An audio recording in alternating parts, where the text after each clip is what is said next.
गौ माता हम लोग भगवान मानते हैं और वो गौ माता का एक पर्टिकुलर एज ऑफ 14 और उसके बाद अगर उसको मारना है तो उनका सर्टिफिकेट लगेगा.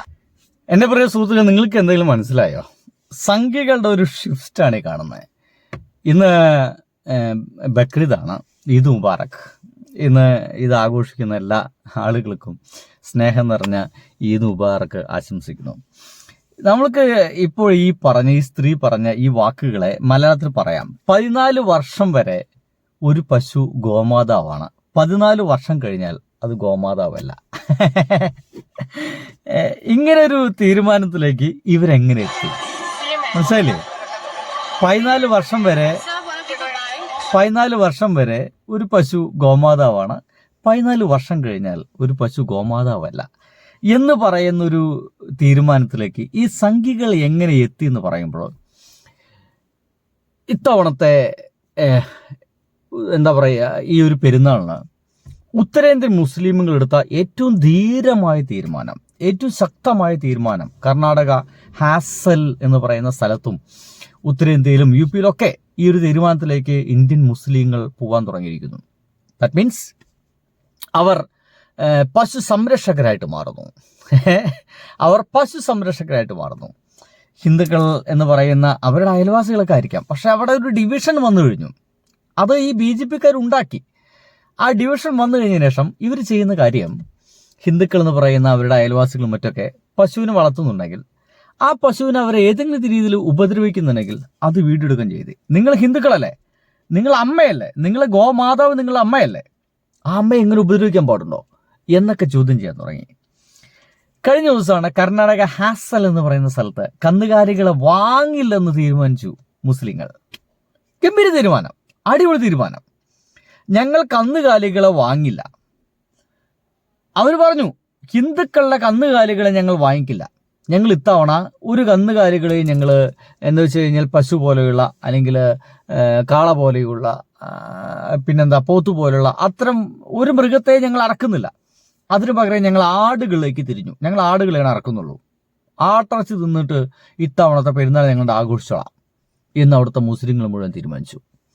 അതിന്റെ ഭാഗമായിട്ട് അവിടെ വന്നിരുന്ന കച്ചവടക്കാരൊക്കെ പറഞ്ഞു, നിങ്ങളുടെ ഈ പശു അത്തരം മാടുകളെയൊന്നും ഞങ്ങൾ വാങ്ങിക്കുന്നില്ല, നിങ്ങൾ പൊയ്ക്കോളൂ പറഞ്ഞു. അതോടുകൂടി അവിടെയുള്ള ആളുകളൊക്കെ ആകെ കുടുങ്ങി. അവിടെ സോക്കോൾഡ് ഹിന്ദുക്കളാകെ കുടുങ്ങി. അവിടെ ചില ഹിന്ദു വിഭാഗങ്ങൾ ഇതാണ് അവരെ തൊഴിൽ, ഈ ആടുമാടുകളെ വളർത്തലാണ് അവരെ തൊഴിൽ. അത് ഒരു പർട്ടിക്കുലർ സമയം വരെ വളർത്തുക, എന്നിട്ട് ആ സമയമാകുമ്പോൾ അത് ഇത്തരം പെരുന്നാളും മറ്റൊക്കെ വരുമ്പോൾ മുസ്ലിങ്ങൾക്ക് വിൽക്കുക, ആ പണം കൊണ്ട് ജീവിക്കുക. അങ്ങനെ പരസ്പരം സഹകരിച്ച് ജീവിച്ചു പോകുന്ന ആളുകളായിരുന്നു കർണാടകത്തെ ആളുകളൊക്കെ. അവിടെ അതാ BJP വന്ന് പിന്നെന്താ ഹിന്ദുക്കളെ മാത്രമേ നോക്കുള്ളൂ, മുസ്ലിങ്ങളെ പരിഗണിക്കില്ല എന്ന് പറയുന്ന വർത്തമാനമൊക്കെ വന്നപ്പോൾ മുസ്ലിങ്ങൾ തീരുമാനിച്ചു, അങ്ങനെയാണെങ്കിൽ നമുക്ക് എന്ത് ചെയ്യാം, ഇങ്ങനത്തെ ഒരു തീരുമാനം എടുക്കാം. ഒന്നുകൂടി പറഞ്ഞു, പശുവിനെ ദേശീയ മൃഗമായിട്ട് അംഗീകരിക്കണം. മുസ്ലിങ്ങളാണ് ആവശ്യപ്പെട്ടത്, ഹിന്ദുക്കളൊന്നല്ല. പശുവിനെ ദേശീയ മൃഗമായി എന്ത് ചെയ്യണം, അംഗീകരിക്കണം. അങ്ങനെ ചെയ്താൽ ആ പ്രശ്നം തീർന്നല്ലോ. ഞങ്ങൾ അതിന് തൊടൂല, ആ ഭാഗത്തേക്ക് ഞങ്ങൾ പോകുന്നില്ല, ഞങ്ങൾ വളർത്താനും പോകുന്നില്ല. പശുവിനെ ഞങ്ങൾ വളർത്തൂല, മറ്റു മൃഗങ്ങളെയൊക്കെ വളർത്തി ഞങ്ങൾ ജീവിച്ചോളാം, ഒരു കുഴപ്പമില്ല. ജീവിക്കണമല്ലോ, ഈ ഇന്ത്യയിൽ ജനിച്ചു പോയില്ലേ, ജീവിക്കണമല്ലോ, ഞങ്ങൾ ഇന്ത്യക്കാരാണല്ലോ. ഈ ബോധ്യമുള്ളതുകൊണ്ട് അവരങ്ങനെ പറഞ്ഞു. ഇതിന്റെ പുറകിലെ കാരണം എന്താ അറിയാവോ? പലപ്പോഴും ഈ സോക്കോൾഡ് അവിടെയുള്ള ചില ആളുകൾ ഈ ആടുമാടുകളൊക്കെ ഈ പശുവിനെയും പോത്തിനൊക്കെ ഈ പാവം മുസ്ലിങ്ങൾക്ക് വിൽക്കും. അവരത് നല്ല പണം കൊടുത്ത് വാങ്ങിക്കും. എന്നിട്ട് അവർ ചിലപ്പോൾ ഇത്തരം സംഗതികളൊക്കെ വാഹനത്തിലും മറ്റും കയറ്റിയിട്ട് മറ്റു മാർക്കറ്റുകളിലേക്കും വിൽക്കാനും അല്ലെങ്കിൽ ഇറക്കുവാനും മറ്റൊക്കെ ആയിട്ട് കൊണ്ടുപോകായിരിക്കും. അല്ലാതെ ഇതിനൊക്കെ എന്താ ചെയ്യുന്നേ, എന്ത് ചെയ്യും? അപ്പോൾ അങ്ങനെ കൊണ്ടുപോകുന്ന സമയത്ത് പലപ്പോഴും വിറ്റ ആളുകൾ തന്നെ ഇൻഫർമേഷൻ കൊടുക്കും, ഇതായിട്ട് വരുന്നുണ്ടിട്ടാണ്. വഴിയരികിൽ കാത്തു നിൽക്കുന്ന ഈ ഗോ സംരക്ഷകർ അവന്മാരെ തല്ലി വിധമാക്കും. എന്നിട്ട് ആ പഴയ ആൾക്കാർക്ക് തന്നെ ഇത് വീണ്ടും കിട്ടും ചെയ്യും. ഇത്തരത്തിലുള്ള അതിവൃത്തികെട്ട കളികൾ അവിടെ നടക്കുന്നുള്ളതാണ്. അങ്ങനെ അവിടെയുള്ള വ്യാപാരികൾ മുഴുവൻ ഈ മൃഗങ്ങളുമായിട്ട് നേരെ പോലീസ് സ്റ്റേഷനിലേക്ക് എത്തി. പോലീസ് സ്റ്റേഷൻ ഉപരോധിച്ചു, ഞങ്ങൾക്ക് മൃഗങ്ങളെ വിൽക്കണം. ഇവിടെ ഹിന്ദു മുസ്ലിം എന്ന് പറഞ്ഞിട്ട് വലിയ പ്രശ്നം സംഭവിച്ചുകൊണ്ടിരിക്കുകയാണ്. ഇവിടെ മുസ്ലിങ്ങളെ അതിഭീകരമായിട്ട് സോക്കോൾഡ് ഹിന്ദു സംരക്ഷകർ എന്ന് പറയുന്ന ആളുകളെ ആക്രമിക്കുന്നു. ഈ പരിപാടി നിർത്തലാക്കണം, ഇത് നടക്കില്ല, ഞങ്ങൾക്കൂടെ സ്വൈര്യമായിട്ട് ജീവിക്കണം എന്ന് പറഞ്ഞിട്ട് പോലീസ് രക്ഷ ഉപരോധിച്ചു. ഒരു കാര്യം ഉണ്ടായില്ല.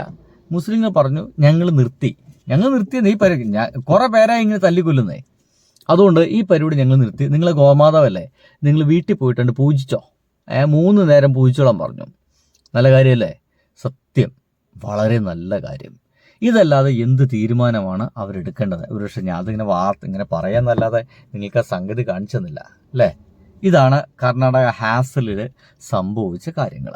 അപൂർവാനന്ദ് എന്ന് പറയുന്ന ഒരു പ്രൊഫസറുണ്ട്, അപൂർവാനന്ദ്. നിങ്ങൾക്ക് അദ്ദേഹത്തെ ഫോട്ടോ ഇപ്പോൾ കാണാൻ സാധിക്കുന്നുണ്ടായിരിക്കും. അപൂർവാനന്ദ് എന്ന് പറയുന്ന ഈ ഒരു പ്രൊഫസർ കഴിഞ്ഞ ദിവസം പറഞ്ഞത് BJPക്ക് ഈ പശു സംരക്ഷണം എന്നത് മുസ്ലിങ്ങൾക്കെതിരെ ആക്രമണം നടത്താനുള്ള ഒരു കാരണം മാത്രമാണ്, അല്ലാതെ പശുവിനെ സംരക്ഷിക്കുക എന്ന് പറയുന്ന പരിപാടിയൊന്നുമില്ല. ഉത്തരേന്ത്യയിലെ UPയിലെ ചാന്നാർ എന്ന് പറയുന്നൊരു വിഭാഗമുണ്ട്. അവരാണ് ഈ പശുവൊക്കെ ചത്തു കഴിഞ്ഞാൽ അതിൻ്റെ തൊലി പറിച്ചെടുക്കുന്ന ആളുകൾ. തൊലിയൊക്കെ വേർതിരിച്ചെടുത്ത് അതുകൊണ്ട് സംഗീതോപകരണം മറ്റൊക്കെ നിർമ്മിക്കുന്ന ആളുകളാണ്. കഴിഞ്ഞ വർഷമാണ് അവരെന്ത് ചെയ്ത് ഈ ഏതൊരു ചത്തുപോയ പശുവിൻ്റെ തൊലി വലിച്ചെടുക്കുമ്പോൾ പശുവിനെ ആക്രമിച്ചു എന്ന് പറഞ്ഞിട്ട് ഈ പാവം ദളിതരായിട്ടുള്ള ഇത്തരം ചാന്നാരുകളെ അവിടെയുള്ള ഉയർന്ന ജാതിക്കാരെ അടിച്ചു, ഒരു വിധാക്കി. ചത്തുപോയില്ലെന്ന് മാത്രം, എന്നാൽ മരിക്കുന്നല്ലേ, ആ ഒരു വിധത്തിലേക്ക് അവരെ കൊണ്ടെത്തിച്ചു. അവർ കൂടി തീരുമാനിച്ചു ഇനി ഒരു പശുവിൻ്റെയും തൊലി ഞങ്ങൾ എടുക്കുന്നില്ല, ഞങ്ങൾ വേറെ എന്തെങ്കിലും തൊഴിൽ ചെയ്ത് ജീവിക്കാൻ നോക്കാം. ഇതോടുകൂടി എന്തുണ്ടായെന്നറിയോ? ഈ പശുക്കൾ ചത്താൽ കുഴിച്ചിടുന്നതും ഇതേ വിഭാഗമായിരുന്നു. അങ്ങനെയൊക്കെ ഉണ്ട് അവിടെ. പശുക്കൾ ചത്തു കഴിഞ്ഞാൽ നമ്മൾ അപ്പോൾ കൂലിക്ക് ആരെങ്കിലും വിളിക്കുന്നതല്ലേ? അവിടെ അതല്ല. പശു ചത്തു കഴിഞ്ഞാൽ അതിനെ കുഴിച്ചിടാൻ കൂലിക്ക് വിളിക്കില്ല, അതിന് പ്രത്യേകം വിഭാഗം ജാതിക്കാരുണ്ട്. ഒന്നാലോചിക്ക്, പശു ചത്താൽ കുഴിച്ചിടാൻ പ്രത്യേക വിഭാഗം ജാതിക്കാരുണ്ട്. ആ ജാതിക്കാർ പറഞ്ഞു ഇനി ഞങ്ങൾ പശുവിന് കുഴിച്ചിടാനും വരുന്നില്ല, തൊലി പറിക്കാനും വരുന്നില്ല, ഞങ്ങൾ നിർത്തി പരിപാടി. അതോടുകൂടി വഴിയരികിലും മറ്റും പശുക്കൾ വീണ് ചത്ത് കിടന്ന് അത് പുഴുവരിച്ച് അങ്ങനെ ആ പ്രദേശം മുഴുവൻ നാറാണക്കാടാവുന്ന ഒരു അവസ്ഥയിലേക്ക് മാറി എന്നുള്ളതാണ് ഞാൻ പറഞ്ഞു വന്നത്. ഉത്തരേന്ത്യ ഒരു റിവേഴ്സ് മോഡലിലേക്ക് പോയിക്കൊണ്ടിരിക്കുകയാണ്. അവരിപ്പോൾ പണ്ടത്തെ ഗാന്ധിയുടെ സ്റ്റൈലിലേക്കാണ്, ഒരു നിസ്സഹകരണം എന്നൊക്കെ പറയില്ലേ, അതിലേക്ക് എത്തുകയിരിക്കുകയാണ്. അല്ലാതെ അവർക്ക് ജീവിക്കാൻ പറ്റില്ല. മരണപ്പെടുന്നതിനേക്കാൾ നല്ലത് നിസ്സഹകരണമായിട്ട് പോവുകയാണ്. അവിടുത്തെ മുസ്ലിം സംഘടനകളൊക്കെ പറയുന്നു പശുവിനെ ദേശീയ മൃഗമായിട്ട് പ്രഖ്യാപിക്കണം, ഞങ്ങൾ പശുവിനെ വാങ്ങിക്കില്ല, നിങ്ങൾ പശുവിനെ വളർത്തേ എന്താ ചെയ്തോളൂ, നിങ്ങൾ പൂജിക്കേ, ഗോമാതാവല്ലേ, ഇങ്ങനെയൊക്കെ. അവസാനം അവിടുത്തെ ഹിന്ദുക്കൾ മുഴുവൻ അവിടെ ഇപ്പോൾ ഭരിച്ചുകൊണ്ടിരിക്കുന്ന പാർട്ടിക്കെതിരെ തിരിയുമെന്ന് പറഞ്ഞപ്പോഴാണ് അവിടുത്തെ രാഷ്ട്രീയ നേതാക്കൾ ഒരു പുതിയ തീരുമാനം എടുത്തത്. പശുവിന് സർട്ടിഫിക്കറ്റ് വേണം, ബർത്ത് സർട്ടിഫിക്കറ്റ് വേണം. ബർത്ത് സർട്ടിഫിക്കറ്റ് പോയിട്ട് 14 വർഷം വരെ പശു അമ്മയാണ്, ഗോമാതാവാണ്. 14 വയസ്സ് കഴിഞ്ഞാൽ ഗോമാതാവല്ല. എങ്ങനെയുണ്ട്? 14 വയസ്സ് കഴിഞ്ഞാൽ പശുവിന് അറക്കാൻ കൊടുക്കാം, 14 വയസ്സ് വരെ പാടില്ല. ഇത് ഒരു രാഷ്ട്രീയപരമായിട്ടുള്ള ടാക്ടിക്സാണ്, അല്ലെങ്കിൽ അവർക്ക് അവിടെ ജീവിക്കാൻ പറ്റില്ലെന്നർത്ഥം. ഇത് എത്ര മോശമായിട്ടുള്ള ചില നിലപാടുകളാണെന്ന് ആലോചിച്ച് നോക്കിയേ. ഇതൊക്കെയാണ് ഈ ഒരു വരുന്ന പെരുന്നാളിൻ്റെ സമയത്ത് നമ്മൾ ഇന്ത്യയിൽ നിന്ന് കേൾക്കുന്ന പല വാർത്തകളിലൊന്ന്. എന്തൊക്കെയായാലും മുസ്ലിങ്ങൾ അങ്ങനത്തെ ഒരു തീരുമാനം എടുത്തതിൽ സന്തോഷകരമായ കാര്യമാണ്. ഇങ്ങനെയല്ലാതെ അവർക്കെതിരെ തല്ലൂടിക്കൊണ്ടോ അവരോട് അതേപോലെ തന്നെ ആക്രമിച്ചു കൊണ്ടൊന്നും അവിടെ നിൽക്കാൻ സാധിക്കില്ല. ഇത്തരത്തിലുള്ള ചില നിസ്സഹകരണ, പശുവിനെ വാങ്ങിക്കില്ല, നിങ്ങളുമായിട്ട് കച്ചവടത്തിനില്ല എന്നൊക്കെ ചില തീരുമാനങ്ങൾ ശക്തമാവുമ്പോൾ അവിടെയുള്ള സോക്കോൾ ഹിന്ദുക്കളൊക്കെ പഠിക്കും. ഈ ആക്രമകാരികളായിട്ടുള്ള സോക്കോൾ തീവ്ര ഹിന്ദുക്കളൊക്കെ ഇനി പഠിക്കും. ഇതുമായിട്ട് മുന്നോട്ട് പോയാൽ ശരിയാവില്ല. പരസ്പരം സഹകരിച്ച് പരസ്പരം സ്നേഹിച്ച് മുന്നോട്ട് പോകലാണ് നല്ലത്. നമ്മളൊക്കെ മനുഷ്യരാണ്. മതങ്ങൾക്കും ഈ ജാതികൾക്കും ഈ രാഷ്ട്രീയത്തിനൊക്കെ അപ്പുറത്തേക്ക് നമ്മൾ മനുഷ്യരാണ്. നമ്മൾ അതേപോലെ വളരെ ഭംഗിയായിട്ട് ഇവിടെ ജീവിച്ചിരുന്നതാണ്. അത് പശുവാണ്, കാളയാണ്, എന്തൊക്കെ തേങ്ങ വാങ്ങുക അതൊന്നും നോക്കാതെ ഭയങ്കര ഭംഗിയായിട്ട് ജീവിച്ചിരുന്നതാണ്. ചില പ്രത്യേക രാഷ്ട്രീയങ്ങൾ വന്നതിന് ശേഷം നമ്മുടെ ചിന്താഗതിയിലൊക്കെ വലിയ മാറ്റം വന്നിട്ടുണ്ട്. അത് ശരിയല്ല എന്നുള്ള തോന്നലിലേക്കൊക്കെ ആളുകൾ മാറണമെന്നുള്ളതാണ്. ഇത് അധികം താമസമൊന്നുമില്ലാതെ നമ്മുടെ കേരളത്തിലേക്ക് വരും. 2 ദിവസം മുമ്പ് എട്ടെങ്ങാണ്ട് നമ്മുടെ കണ്ണൂരിൽ വെച്ചിട്ട് പശുവിനെ കൊണ്ടുപോകുന്ന ഒരു ലോറി തടഞ്ഞ് ആക്രമിച്ചത് മലയാളികൾ ആക്രമിച്ചേ കേട്ടാ. അപ്പോൾ ഇത് പതുക്കെ നമ്മുടെ നാട്ടിലേക്ക് ഇങ്ങനെ ഏറിയും കുറഞ്ഞ് അവിടെ ഇവിടെയൊക്കെ വന്നു തുടങ്ങിയിട്ടുണ്ട്. ഇനി ഇത്തരം ഭരണം വരുന്ന സ്ഥലത്ത് അറവ് സ്ഥലങ്ങൾ നിരോധിക്കണം എന്ന് പറയും. അത് ക്ഷേത്രത്തിന് ഇത്ര ദൂരെയാണ്, 2 കിലോമീറ്റർ അപ്പുറമാണ് ഒരു അറവ് സ്ഥലമുള്ളത്, അത് നിരോധിക്കണം എന്ന് പറയും. ദൈവത്തിൻ്റെ പ്രസക്തി അത് വരെ ഉണ്ട്, അതുകൊണ്ട് നിരോധിക്കുക എന്നൊക്കെ പറയും. എനിക്ക് അതുവരെ ഞങ്ങൾ തട്ടകണ്ട് നിരോധിക്കുക എന്ന് പറയും. ഇതൊക്കെ വരാനുള്ള സാധ്യത കൂടുതലാണ്. പതുക്കെ നമ്മുടെ കേരളത്തിൽ ഇങ്ങനെ ഓരോന്നൊക്കെ വരാം. ഇപ്പം തന്നെ അതിനൊക്കെ തടയിട്ട് പോയിട്ടില്ലെങ്കിൽ അപകടകരമാണ്. പറഞ്ഞു വയ്ക്കുന്നത്, ഇപ്പം തന്നെ നമ്മുടെ നിയമസഭയിൽ 3 സീറ്റുണ്ട്, 3 താമരയുണ്ട്. ഇത് കൂടില്ലെന്ന് നിങ്ങൾക്ക് ആർക്കെങ്കിലും ഉറപ്പുണ്ടോ? കൂടും. ഞാനൊക്കെ വിചാരിക്കുന്നത് അത് കൂടാനുള്ള സാധ്യതയുണ്ട്.